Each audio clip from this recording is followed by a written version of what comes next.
O Partido Socialista de Pontevedra estrea a páxina web para a súa campaña. ivanpontevedra.gal preséntase como un espazo para detallar as 33 principais medidas do seu programa e ao mesmo tempo abrir unha canle de comunicación coa cidadanía. Esperamos que a partir del 28 de maio se inicie un nuevo ciclo político en Pontevedra, un ciclo político de renovación con sentido, de renovación tranquila, pero sí que de modernización, de actualización de esta ciudad de la que venimos disfrutando los últimos 24 años.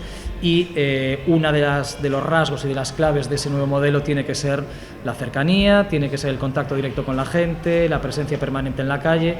Iván Puentes concorre ás eleccións do 28 de maio convencido das posibilidades da súa candidatura. Cree que está aberta a posibilidade de que o PSOE sorpase o BNG.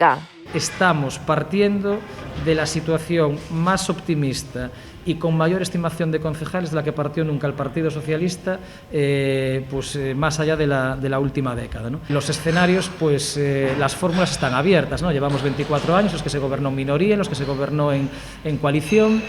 Incluso está abierta la posibilidad de un sorpaso. Aínda que aspira a superar o BNG e a liderar o goberno, o alcaldable socialista está disposto a manter a relación cos nacionalistas de darse esta opción na futura corporación. Y el Partido Socialista, si hubiese gobernado y si hubiese llevado el área de urbanismo, pues probablemente, o de movilidad, no habríamos cerrado Reina Victoria como se cerró nunca, ni habríamos tomado otras decisiones. Pero ni el BNG tuvo la fuerza suficiente, la mayoría que requería para poder gobernar en solitario y ejecutar al 100% su programa electoral, ni la tuvo el Partido Socialista. O que desbota Puentes é calquera pacto co Partido Popular. El Partido Socialista nunca va a hacer a Rafa Domínguez alcalde de Pontevedra. Eso creo que lo tenemos todos claro. El Partido Socialista no va a formar gobiernos de coalición con el Partido Popular ni en Pontevedra ni probablemente en ningún sitio, ¿no?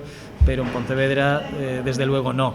Quien intente agitar ese espantajo desde el principio, lo único que está haciendo es contaminando y es intentando generar miedo. O candidato socialista reivindicou o papel da súa formación no desenvolvemento do modelo de cidade de Pontevedra. De aí que considere que están legitimados para modernizalo.